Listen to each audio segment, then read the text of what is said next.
Taste the Daily. Athikadavu Avinashi திட்டம் நிறைவேறுவதற்கு காரணமான கழக பொதுச் செயலாளருக்கு விவசாயிகள் கூட்டுக்குழு சார்பில் பாராட்டு விழா. மாட்டு வண்டிகள் விழாவிற்கு வருகை தந்த புரட்சி நாயகன் எடப்பாடி கே பழனிசாமிக்கு விவசாயிகள் மற்றும் தொண்டர்கள் உற்சாக வரவேற்பு அளித்தனர்.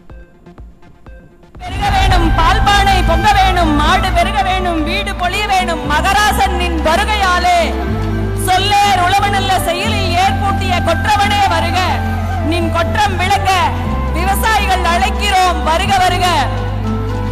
அத்திக்கடவு அவிநாசி திட்டம் கொடுத்து செழிக்க வைத்த வள்ளலே வருக.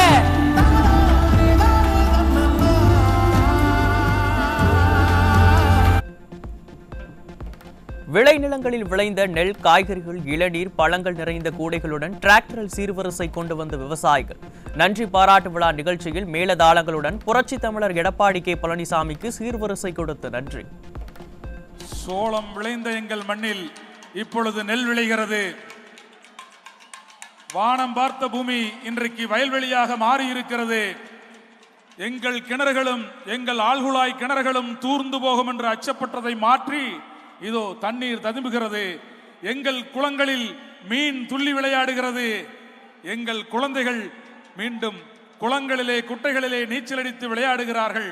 இந்த மகிழ்ச்சியான சூழலை உருவாக்கி பசுமை படர்ப்பை அதிகப்படுத்தி இன்றைக்கு விவசாயத்திற்கு ஏதுவான பகுதியாக மீண்டும் மாற்றி எடப்பாடியாருக்கு இதோ இந்த 7 சட்டமன்ற தொகுதியின் சார்பிலே, இந்த திட்டத்தின் பயனாளர்களின் சார்பிலே எங்கள் மண்ணில் விளைந்ததை உங்களுக்கு சீதனமாக தருகின்றோம். எடுத்து செல்லுங்கள் எடப்பாடியாரே, நீங்கள் கொடுத்ததற்கு கைமாறாக இதோ எங்களுடைய சீர்வரிசை உங்களை நோக்கி வந்து கொண்டிருக்கிறது. நன்றியோடு நாங்கள் தருகின்றோம், அன்போடு தருகின்றோம். எங்கள் நன்றியை இப்படித்தான் உங்கள் கால்களிலே காணிக்கை மலர் ஆக்க முடியும் என்பதால் இதோ எங்கள் மண்ணில் விளைந்த தானியங்களை, காய்கறிகளை உங்களுக்கு நன்றியாய் காணிக்கையாக்குகிறோம். 60 ஆண்டுகால கனவு திட்டமான அத்திக்கடவு அவிநாசி திட்டத்தை நிறைவாக்கி விவசாயிகளின் கனவை நிறைவேற்றிய ஒரே அரசு அதிமுக. 2026இல் அதிமுக ஆட்சி மீண்டும் அமைந்தவுடன் அத்திக்கடவு அவிநாசி திட்டத்தின் 2வது கட்டப்பணி தொடங்கப்படும் என அதிமுக பொதுச் செயலாளர் திட்டவட்டம். அத்திக்கடவு அவிநாசி திட்டம் 2 திட்டத்தையும் தொடர வேண்டும் என்று இங்கே தெரிவித்தார்கள். ஏற்கனவே அனைத்து இந்திய அண்ணா திராவிட முன்னேற்ற கழக ஆட்சியிலே நான் முதலமைச்சர் இருந்த பொழுது அந்த திட்டம் தொடங்குவதற்கு பூர்வாங்க பணி தொடங்கப்பட்டது. விரிவான திட்ட அறிக்கையும் தயாரிக்கப்பட்டது. ஆட்சி மாற்றத்தின் காரணமாக ஆட்சியாளர்கள் அது அப்படியே கைவிட்டு விட்டார்கள். மீண்டும் உங்களுடைய நல்லாதரோடு அதிமுக ஆட்சி தமிழகத்திலே மலரும். மலர்கின்ற பொழுது அத்திக்கடவு அவிநாசி 2வது திட்டம் உடனடியாக தொடங்கப்படும், எந்தவித தடையும் இல்லாமல். தமிழகத்தில் அத்திக்கடவு அவிநாசி திட்டம் போல வேறு எந்த திட்டமும் கொண்டு வரப்படவில்லை. திறமையற்ற அரசுதான் தற்போது ஆட்சியில் இருந்து வருகிறது என அதிமுக பொதுச் செயலாளர் எடப்பாடி கே பழனிசாமி காட்டம். அரசியல் காழ்ப்புணர்ச்சி. ஒரு அரசாங்கம் வரும், மாறுபடும். ஆனால் மக்களுக்கு எது நன்மை கிடைக்கின்ற திட்டமோ அது தொடர்ந்து அடுத்து வருகின்ற அரசு செயல்பட்டால்தான் நல்ல அரசுக்கு அழகு.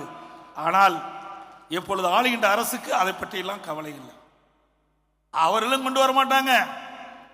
ஏற்கனவே இருந்த அரசு கொண்டு வந்த திட்டத்தையும் முழுமையா செயல்படுத்த மாட்டாங்க. அப்படிப்பட்ட ஒரு திறமையற்ற அரசாங்கம் தான் இன்றைக்கு ஆட்சி செய்து கொண்டிருக்கின்றன.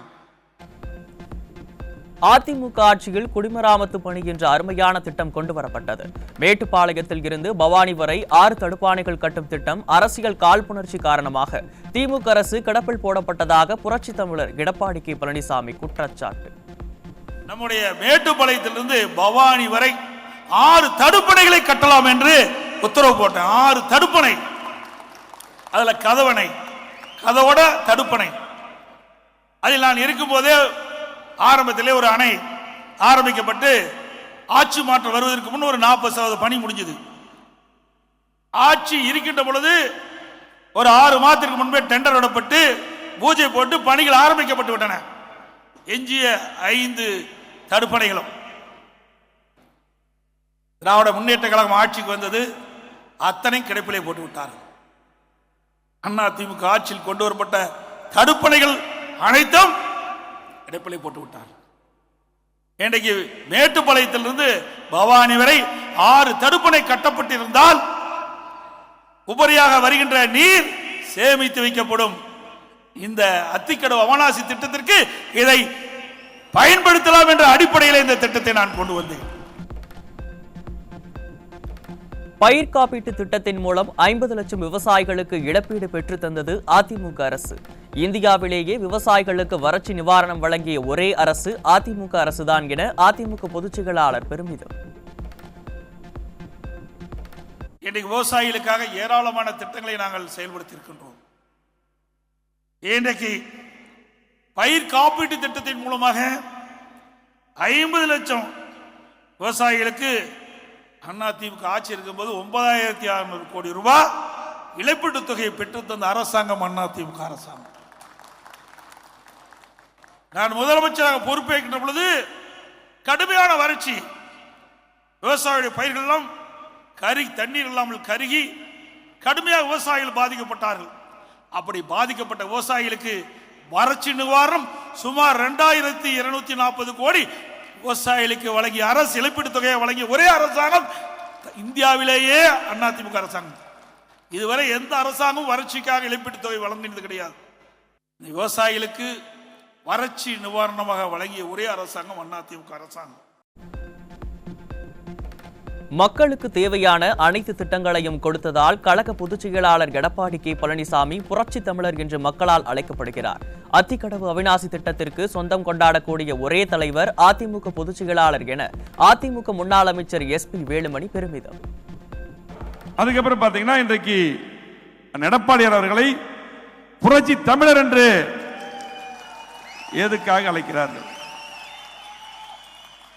இன்றைக்கு அந்த பெயருக்கு சொந்தக்காரர் எதனால்?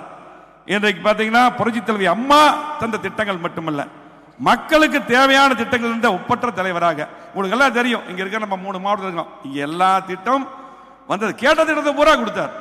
எல்லா திட்டத்தையும் கொடுத்தவர் புரட்சி தமிழர் எடப்பாடி அவர்கள். உங்களுக்கு எல்லாம் தெரியும், குடிமராமத்து திட்டம், காவிரி கோதாவரி இணைப்பு திட்டம், ஆனமலை நல்லாறு திட்டத்துக்கு, காவிரி கோதாவரி திட்டத்துக்கு டெல்லி போகும்போது நானும் போயிருந்தேன். தொடர்ந்து முயற்சி பண்ணார். இன்னைக்கு அவர் திரும்ப முதலமைச்சர் வந்து அந்த திட்டம் வந்திருக்கு. அரசு பள்ளியில் படிக்கின்ற மாணவ மாணவிகளுக்கு 600க்கு மேற்பட்ட MBBS BDS படிக்கிறாங்கன்னா எடப்பாடியார் காரணமா இல்லையா? இதெல்லாம் எல்லாம் தமிழ்நாட்டுக்கு எல்லா பக்கம் வந்தது. இந்த பகுதிக்கு எப்படி புரட்சி தமிழர் என்று அன்போடு அழைக்கிறார்கள் என்றால் இது போல திட்டங்கள். என்ன திட்டம்? அத்திக்கடவு அவனாசி திட்டம், நம்ம அனுபவிக்கிற திட்டம். கொரோனா காலத்திலும் மக்கள் பாதிக்கக்கூடாது என்பதற்காக வரிகளை உயர்த்தாத அரசு அதிமுக. கோவை மாவட்டத்தில் அதிக பாலங்களை அமைத்து பாலங்களின் நாயகனாக வலம் வருகிறார் அதிமுக பொதுச் செயலாளர் என முன்னாள் அமைச்சர் SP வேலுமணி புகழார். உங்களுக்கு எல்லாம் தெரியும், இப்ப எல்லா பக்கமே இன்னைக்கு எல்லா பில்டிங்க்கு டாக்ஸ் எல்லாம் அதிகம் பண்ணியிருக்காங்க இல்லையா? கரண்ட் பில் எவ்வளவு கட்டுறீங்க, இதெல்லாம் அதிகம் பண்ணியிருக்காங்க. எல்லா டாக்ஸும் கொரோனா வந்தது. அப்ப நான் உள்ளாட்சித்துறை அமைச்சர் எல்லாம் எங்க அதிகாரிகள் போய் இல்ல மத்தியில் ஒரு சர்க்குலர் வந்திருக்குது, நீங்க டாக்ஸ் அதிகம் பண்ணணும், வரி அதிகம் பண்ணணும்னு சொன்னாங்க. அவர் சொன்னார், அப்போ கொரோனா வந்து மக்கள் கஷ்டப்படுறாங்க, கொரோனா வந்தங்காட்டி இன்னைக்கு வருமானம் அரசாங்கத்துக்கு இல்ல, ஆனா மக்கள் கஷ்டப்படுறாங்க, கண்டிப்பாக அந்த வரியை நான் உயர்த்த மாட்டேன், மக்களுக்கு கண்டிப்பாக அந்த சுமையை ஏற்ற மாட்டேன் என்று தொடர்ந்து எந்த டாக்ஸ் போடவில்லை. இன்னைக்கு தான் ஒவ்வொரு வீட்டுக்கும் எவ்வளவு கட்டுறீங்க, கரண்ட் பில் எவ்வளவு கட்டுறீங்க, சொத்து வரி எவ்வளவு கட்டுறீங்க, இதுதான் எடப்பாடி. 50 ஆண்டு கால வளர்ச்சியை கொடுத்தவர் புரட்சி தமிழர் எடப்பாடி கே பழனிசாமி. 2026இல் அதிமுக பொதுச் செயலாளர் மீண்டும் முதலமைச்சராக வருவார் என அதிமுக தலைமை நிலைய செயலாளர் SP வேலுமணி கூடுரை. அத்தனை சாலைகள், கூட்டு குடிநீர் திட்டங்கள், எல்லா திட்டங்களும் அவர் அண்ணன் பேச சொல்லுவார், எல்லாம் ஞாபகத்தில் வச்சிருப்பார். திருப்பூர், ஈரோடு, கோயம்புத்தூருக்கு கேட்ட திட்டங்களை பூரா கொடுத்தார். கூட்டு குடிநீர் திட்டங்கள், கிராம சாலைகள் பூரா, கிராம சாலைகள் நான் தான் அமைச்சராக இருந்தேன். எல்லா சாலைகள் போடப்பட்டது, அத்தனை சாலைகளும் போடப்பட்டது. நெடுஞ்சாலைத்துறை எல்லா சாலைகள், எல்லா பாலங்கள், ஸ்மார்ட் சிட்டி திட்டம், இன்னைக்கு அத்தனை திட்டங்களும் கொண்டு வந்து கொடுத்தவர். 50 ஆண்டுகள் இல்லாத வளர்ச்சியை கொடுத்தவர் எடப்பாடி அவர்கள். ஆகவே இன்னைக்கு மக்கள் முடிவு பண்ணிட்டாங்க. இங்க மட்டுமல்ல, இந்த 3 மாவட்டம் மட்டுமல்ல, தமிழ்நாடு முழுவதும் ஒரே குரல் தான் ஒலித்துக் கொண்டிருக்கிறது. என்ன குரல்? எப்ப எடப்பாடியார் முதலமைச்சர் வருவார், எப்ப எடப்பாடியார் முதலமைச்சர் வருவார், நமக்கு மீண்டும் திட்டங்கள் கிடைக்கும் என்று இன்னைக்கு ஒட்டுமொத்த மக்களும் முடிவு செய்து விட்டார்கள். ஆகவே இன்னைக்கு பாத்தீங்கன்னா 2026 அதிமுக ஆட்சிக்கு வந்த பிறகு அத்திக்கடவு அவிநாசி திட்டத்தின் 2வது கட்டம் கொண்டு வரப்படும். பாண்டியாறு புன்னம்புழா திட்டம், ஆனைமலையாறு நல்லாறு அணை திட்டம் அதிமுக ஆட்சிக்கு வந்தவுடன் நிறைவேற்றப்படும் என அதிமுக முன்னாள் அமைச்சர் SP வேலுமணி திட்டவட்டம். இந்த மேடையில் சொல்றோம், ஒரு வருஷத்துல அண்ணன் முதலமைச்சரா வருவார். தமிழ்நாட்டு மக்கள் முடிவு பண்ணிட்டாங்க. அப்பொழுது அத்திக்கடவு அவிநாசி திட்டம் 2 நிறைவேற்றி விடுபட்ட குளங்களுக்கு போறாம் தண்ணீரை கொண்டு வருவார். அதே போல நீங்கள் எதிர்பார்த்து பாண்டியார் பொன்னம்பலா ஆனமலையார் நல்லார் திட்டம் எல்லாம் 100 ஆண்டுகளாக எதிர்பார்த்த திட்டங்கள். இதெல்லாம் இந்த திட்டம் எல்லாம் வர வேண்டும் என்றால் ஒரே ஒருவர் தான் முதலமைச்சராக வர வேண்டும். அது எடப்பாடியார் மட்டும்தான் முதலமைச்சராக வந்தா திட்டம் நிறைவேறும். 4 தலைமுறையாக போராடி வந்த விவசாயிகளுக்கு அன்போடும் அக்கறையோடும் விவசாயி வீட்டில் பிறந்த புரட்சி தமிழர் தீர்வை கொடுத்தார். அத்திக்கடவு அவிநாசி திட்டம் நிறைவேற்றப்பட்டதால் குளம் குட்டைகள் நிரம்பி இருப்பதை பார்க்க முடிகிறது என பெண்கள் நிகழ்ச்சி. விவசாயத்தின் பாலும் விவசாயிகளின் பாலும் ஒரு நன்மதிப்பும் அந்த குடும்பத்திலிருந்து வந்த காரணமும் இருந்ததால் எடப்பாடியார் அவர்களால் இந்த திட்டம் சாத்தியமாக்கப்பட்டிருக்கிறது. எத்தனையோ முதல்வர்கள் ஆண்டார்கள், எத்தனையோ பேருக்கு வாய்ப்பு இருந்தது. ஆனால் திட்டத்தை செயல்படுத்திய நம்முடைய எடப்பாடியாருக்கு நன்றி தெரிவிக்க வேண்டியது எங்களுடைய மனமார்ந்த உள்ளத உவகையினுடைய அடிப்படையில் எழுந்திருக்கின்றது. அத்திக்கடவு அவிநாசி திட்டத்தை நிறைவேற்றி கொடுத்த அதிமுக பொதுச் செயலாளர் எடப்பாடி பழனிசாமிக்கே எங்கள் வாக்கு. புரட்சி தமிழருக்கு நடைபெற்ற பாராட்டு விழாவில் கலந்து கொண்ட விவசாயி உருக்கம். என்னுடைய தோட்டத்தில் 25 ஆண்டு காலமாக ஒரு சொட்டு தண்ணீர் இல்லை. இன்று 2 மணி நேரத்தில் 1 ஏக்கர் நிலம் தண்ணீர் பாய்ச்சி விட்டு தான் இங்கு வந்திருக்கின்றேன். நான் காங்கிரஸை சேர்ந்தவன். ஆனால் சட்டசபை எலெக்ஷன் வந்தால் இரட்டை இலை சின்னம் யார் நின்றாலும் அவர்களுக்கு தான் ஓட்டு போடும். பாலியல் குற்றங்களை கட்டுப்படுத்தாமல் வேடிக்கை பார்க்கும் ஸ்டாலின் மாடல் ஆட்சிக்கு அதிமுக பொதுச் செயலாளர் எடப்பாடி பழனிசாமி கடும் கண்டனம். பெண் குழந்தைகள் முதல் வயது முதிர்ந்த பெண்கள் வரை உயர் பதவியில் உள்ள பெண் காவல் அதிகாரி உட்பட யாருக்கும் பாதுகாப்பு இல்லை என விமர்சனம். ஆளும் திமுகவினருக்கு கட்சி கொடியின் பெயரால் லைசன்ஸ் வழங்கியுள்ளதால் பெண்களுக்கு எதிரான பாலியல் குற்றங்களோடு கொலை கொள்ளை போன்ற கொடுஞ்செயல்களும் வரிசை கட்டி நிற்கின்றன. திராவிட மாடல் என்ற சொல்லுக்கே குந்தகம் விளைவிக்கும் வகையில் ஒரு காட்டாட்சியை பொம்மை முதலமைச்சர் ஸ்டாலின் நடத்தி வருகிறார் என எதிர்க்கட்சி தலைவர் விமர்சனம்.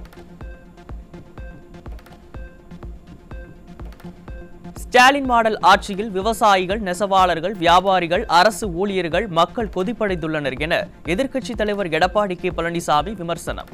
அனைத்து தரப்பு மக்களும் 2026 சட்டமன்ற தேர்தலில் ஸ்டாலின் மாடல் ஆட்சியின் காட்டாட்சி தர்பாரை வீழ்த்த உறுதி பூண்டுள்ளனர் எனவும் திட்டவட்டமாக தெரிவித்துள்ளார். சென்னை ராயப்பேட்டையில் உள்ள புரட்சித் தலைவர் எம்ஜிஆர் மாளிகையிலிருந்து அதிமுக பொதுச் செயலாளர் காணொலி மூலம் டெல்லி அதிமுக அலுவலகத்தை திறந்து வைக்கிறார். டெல்லியில் இன்று திறக்கப்படவுள்ள அதிமுக அலுவலகம் வண்ண விளக்குகளால் அலங்கரிப்பு.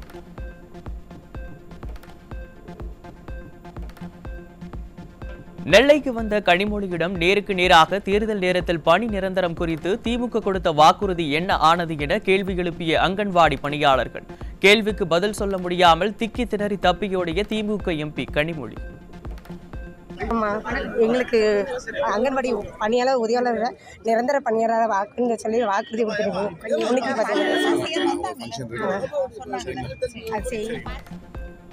திருப்பத்தூர் அருகே மாடப்பள்ளி பகுதியில் 9 வயது சிறுமிக்கு லட்டு தருவதாக கூறி பாலியல் தொல்லை அளித்த புகாரில் முதியவர் போக்சோவில் சிக்கினார்.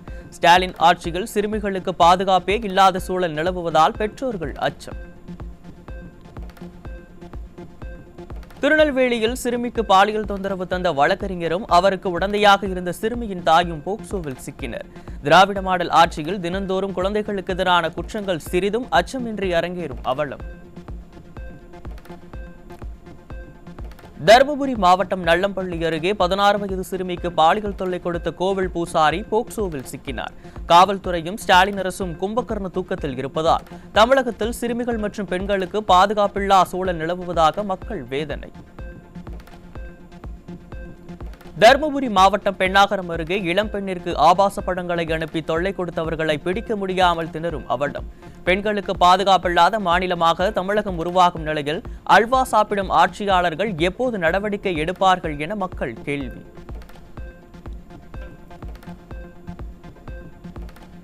வேலூரில் ஓடும் ரயிலில் பாலியல் தொல்லை தரப்பட்டு ரயிலில் இருந்து தள்ளிவிடப்பட்ட கர்ப்பிணி தனியார் மருத்துவமனைக்கு மாற்றம். கர்ப்பிணி வயிற்றில் இருந்த 4 மாத சிசு உயிரிழந்த நிலையில் மேல் சிகிச்சைக்காக வேறு மருத்துவமனைக்கு மாற்றம் செய்யப்பட்டார். வேலூர் அருகே ஓடும் ரயிலில் பாலியல் தொல்லைக்கு ஆளான கர்ப்பிணி பெண்ணின் தனிப்பட்ட விவரங்கள் வெளியீடு. பாலியல் வழக்கில் பாதிக்கப்பட்ட பெண்ணின் முகவரி மற்றும் அடையாளங்களை வெளியிடக்கூடாது என்ற சட்ட வரைமுறை கூட தமிழக அரசுக்கு தெரியாதா என மக்கள் கேள்வி. வேலூர் அருகே ரயிலில் கர்ப்பிணி பெண் பாலியல் தொல்லைக்கு ஆளாகி தள்ளிவிடப்பட்ட விவகாரத்தை அடுத்து ரயில் பெட்டியில் சோதனை செய்வது போல் நாடகமாடிய போலீசார். குற்றம் நடந்த பிறகு வெற்று விளம்பரங்களுக்காக இதுபோல் ஆய்வு செய்து என்ன பயன் என்று திராவிட மாடல் காவல்துறைக்கும் மைனாரிட்டி பாஜக அரசின் காவல்துறைக்கும் மக்கள் கேள்வி. தருமபுரி மாவட்டம் தொப்பூர் அருகே 10ஆம் வகுப்பு மாணவியை கர்ப்பமாக்கியதாக 12ஆம் வகுப்பு மாணவன் போக்சோவில் சிக்கினார். ஸ்டாலின் ஆட்சியில் மாணவர்கள் சீரழியும் சூழல் நிலவுவதாக மக்கள் வேதனை. தருமபுரி மாவட்டத்தில் 24 மணி நேரத்திற்குள் அடுத்தடுத்து 3 பாலியல் குற்றங்கள் அரங்கேறியதால் மக்கள் அதிர்ச்சி. தூக்கத்தில் இருக்கும் ஸ்டாலின் அரசு எப்போது பெண்களை காப்பாற்ற நடவடிக்கை எடுக்கப் போகிறது என மக்கள் கேள்வி. தூத்துக்குடி மாவட்டம் ஏரல் அருகே சிறுமியை மது போதையில் அண்ணனே பாலியல் வன்கொடுமை செய்த அவலம். விடியா திமுக ஆட்சியில் மது என்னும் அரக்கனால் இன்னும் என்னென்ன கொடுமைகளை தமிழகம் சந்திக்கப் போகிறதோ என மக்கள் வேதனை. சேலம் மாவட்டம் மேட்டூர் அருகே 9ஆம் வகுப்பு மாணவிக்கு பாலியல் தொல்லை கொடுத்த கூலி தொழிலாளி போக்சோவில் சிக்கினார். திமுக ஆட்சியில் சிறுமிகளுக்கு பாதுகாப்பில்லா அவலம் தொடர்கதையாகி வருவதாக மக்கள் குற்றச்சாட்டு.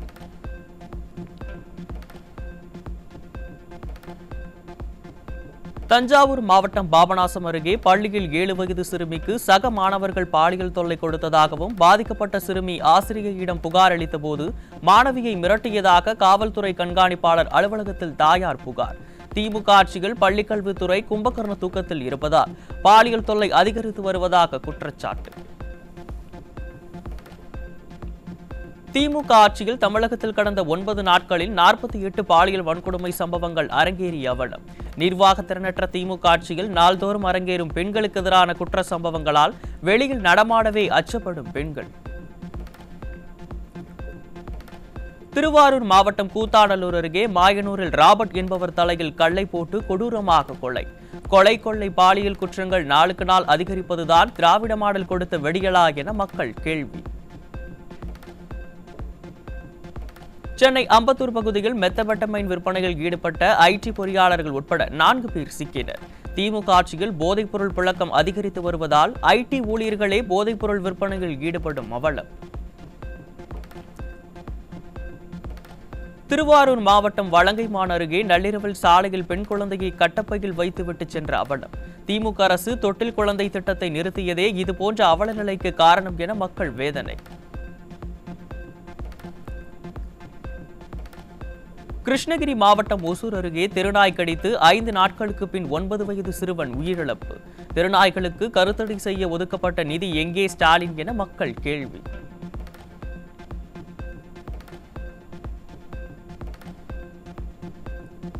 கொடைக்கானலில் பிளாஸ்டிக் எடுத்துச் சென்றால் வாகனங்களின் உரிமம் ரத்து செய்யப்படும் என எச்சரிக்கை விடுத்த மாவட்ட ஆட்சியர். அரசு பேருந்துகளில் கஞ்சா கடத்தினால் மீது நடவடிக்கை கிடையாதா என மக்கள் கேள்வி. சட்டவிரோதமாக குடியேறியவர்களை அமெரிக்க நாடு கடத்தி வரும் நிலையில் வேலையை விட்டு விலகும் இந்திய மாணவர்களின் எண்ணிக்கை அதிகரிப்பு. பகுதி நேர பணி செய்பவர்களுக்கு கடும் நெருக்கடி. ஃபேஸ்புக் சமூக வலைதளத்தை நிர்வகிக்கும் மெட்டா நிறுவனத்தில் 3000 பேர் பணி நீக்கம். மெட்டா நிறுவனத்தின் அதிரடி முடிவால் ஊழியர்கள் கலக்கம்.